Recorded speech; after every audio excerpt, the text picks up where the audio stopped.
Você tem acompanhado o dólar? Ele vem caindo bastante, né? Pois é, rapaz. O que está acontecendo com a moeda americana? Não para de cair. A gente vai trocar uma ideia aqui hoje sobre os motivos que fazem o dólar estar em queda e também as perspectivas para o futuro da moeda americana. Será que teremos mais desvalorização ainda? E olha, não muito tempo atrás, em março de 2023, ou seja, uns 3 meses atrás, quanto que estava um dólar? Um dólar estava saindo na casa ali de R$ 5,50. Pois bem, e desde aquela época a gente começou a ter quedas. É claro que não é uma queda em linha reta, né? Como a bolsa de valores, você tem um sobe e desce danado, mas quando você compara 5,50 em março com agora, momento que eu estou conversando com você, porque isso muda a cada minuto, né?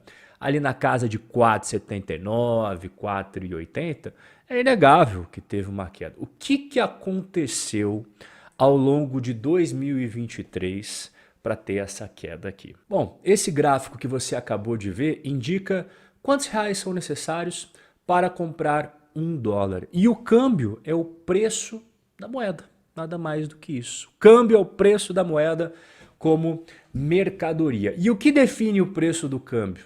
É uma regra muito simples. É a relação entre oferta e demanda. Esse é o princípio básico do mercado de câmbio. Se muita gente está comprando dólar em um determinado momento, o que vai acontecer? O preço vai subir. Agora, se tem mais gente vendendo do que querendo comprar, o que vai acontecer com o preço? Ele vai cair. A lei da oferta e da procura é um fenômeno que determina os preços no mercado. E essa ilustração, ela traz de forma engraçada exatamente o que eu estou explicando aqui para você. Aqui você vê o cara vendendo sorvete. Tá bom, né? Deve ter alguém interessado em comprar sorvete. Aqui tem o cachorro quente. Tá bom, pode ser que tenha pessoas interessadas em fazer um lanche. E aqui o cara está vendendo gabaritos. Quem que vai comprar gabarito, né? Pense no meio da tua cidade ali, a galera vai comprar sorvete, cachorro quente, mas gabarito. Ah, mas é aí que tá o pulo do gato. Eles estão na frente da onde? Eles estão na frente de um lugar onde está sendo realizado concursos. E esse outro desenho também ajuda você a entender mais, tudo de uma forma descontraída. O senhor tem um extintor ABC? Aí o vendedor fala, tenho, pô, mas só tenho um. De repente todo mundo começou a falar, é meu, é meu, é meu, é meu, é meu. Oferta é o quê? É quantas pessoas estão oferecendo o produto ao mercado. E procura é quantos querem comprar o produto. E é por isso que eu fiz esse quadrinho para você nunca mais esquecer. Oferta. Quando a oferta aumenta, o preço diminui. Quando a oferta diminui, o preço aumenta. Agora vamos falar da procura. Quando a demanda, e aqui demanda e procura são sinônimos, tá? Quando a demanda aumenta, o preço aumenta. E quando a demanda diminui, o preço diminui. Então o que faz o dólar subir e o dólar cair é a lei da oferta e da procura. E aí a gente já engata a segunda pergunta. Mas o que influencia, portanto, a oferta e a demanda de dólares? Aí é interessante que a gente vai trocar ideia aqui. Primeiro ponto, a balança comercial do Brasil, ou seja, a diferença entre tudo aquilo que o Brasil exporta e o que o Brasil importa. Quando as exportações estão maiores que as importações, o que acaba acontecendo? O Brasil vende mais produtos para fora e recebe dólares por isso. Qual que vai ser a consequência? O preço do dólar vai desvalorizar e o preço do real vai valorizar. Agora, quando as importações estão maiores do que as exportações, é tudo ao contrário, tá? O que vai acontecer na prática? O dólar vai valorizar e o real brasileiro ele vai acabar desvalorizando. E o que aconteceu ao longo de 2023 para influenciar a balança comercial? O agronegócio. Exportações do agronegócio batem recorde. O Ministério da Agricultura afirmou que o agro brasileiro exportou 16, quase 17 bilhões de dólares no mês de maio. O maior valor para um único mês em toda a série desde 1997. E você sabe que o Brasil não exporta só coisas do agro, mas o agro é o mais importante. A participação no agronegócio chegou a 50,8%.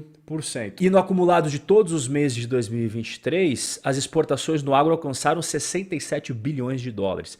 Além de soja em grão, também acabou contribuindo para esse desempenho. Farelo de soja, frango, carne suína, milho, açúcar, celulose e óleo de soja. E como eu mencionei agora há pouco, exportações não é só o agro. Quando a gente soma todas as exportações e todas as importações de tudo que você pode imaginar, como é que fica a balança comercial brasileira em 2023?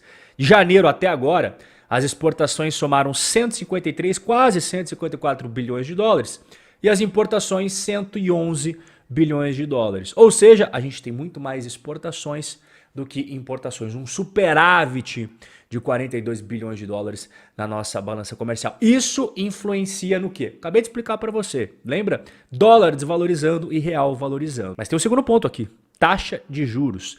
Quando ela está alta no Brasil, é ruim para quem tem dívida, é ruim para quem tem financiamento, mas é muito bom para quem investe em renda fixa. Isso enche os olhos dos investidores estrangeiros que exatamente procuram esse tipo de investimento. E como é que o gringo faz? Ele separa o mundo em dois. Países desenvolvidos têm pouco risco, muita segurança e taxa de juros lá embaixo. Agora ele olha o cardápio B, tem mais risco e paga mais. E aí ele dá uma mesclada, né? Ele pega coisas ali mais seguras e também coisas mais pimentinhas. O Brasil fica no cardápio do mais risco, é óbvio, né?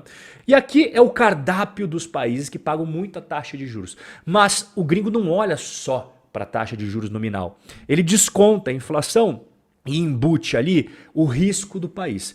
Então logo de cara ele já descarta a Argentina e Venezuela, né? Porque o que adianta ter uma taxa de juros 97%, sendo que a inflação na Argentina é mais de 100%, você vai perder dinheiro. Venezuela, a mesma história. Aí para terceiro lugar, o que a gente tem? A Ucrânia. Não preciso falar nada, você acompanha as notícias, o que está acontecendo na Ucrânia. Paquistão, Nigéria e Egito, com todo respeito a esses países aí, cheio de problemas, muitos problemas. O Brasil não é Suíça. O Brasil tem seus problemas, mas, cara, comparado aos problemas que tem em Nigéria e Egito, o Brasil tá melhor. Então acaba sobrando a melhor opção para o gringo em relação a risco-retorno, o Brasil. Lembra, grana entrando, real valoriza, dólar desvaloriza. Terceiro ponto são os gastos dos turistas, tá? Gastos no exterior. Quando os turistas brasileiro, não confundo, vai para fora do país e gastam nos Estados Unidos, na Europa, tal, acaba gerando uma desvalorização da moeda brasileira, porque ele tem que fazer compras em moeda gringa. Agora, quando os gringos vêm para o Brasil, é o oposto. Eles gastam aqui dentro, só que tem que transformar o euro, tem que transformar o dólar em real brasileiro para ele poder gastar. Então, isso daí significa que o real vai acabar valorizando. E os gringos estão gastando, viu? Estão visitando o Brasil. A Embratur disse que a receita gerada pela visita de estrangeiros dos 4 primeiros meses de 2023 foi de quase 11 bilhões de reais,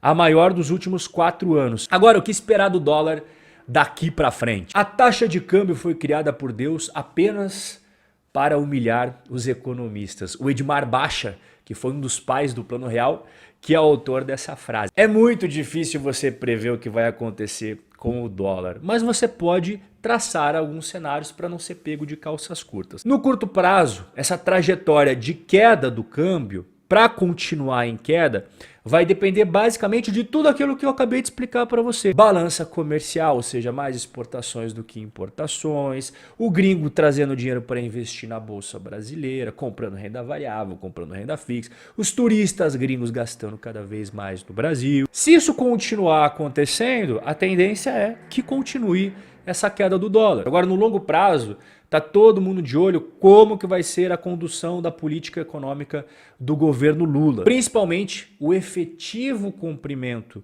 do arcabouço fiscal, que prevê a redução de gastos quando não houver contrapartida na receita do governo. Mas se for para te dar uma dica, é essa daqui, ó. Este gráfico ele mostra para você quanto que era $1 desde o momento da criação do real brasileiro, lá no Plano Real, até hoje.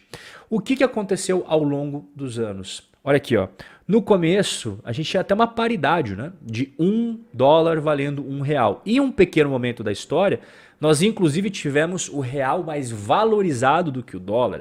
Isso já aconteceu no passado, tá? O gráfico mostrando aqui. Mas quando você pega no longo horizonte, no longo do prazo, o que você percebe?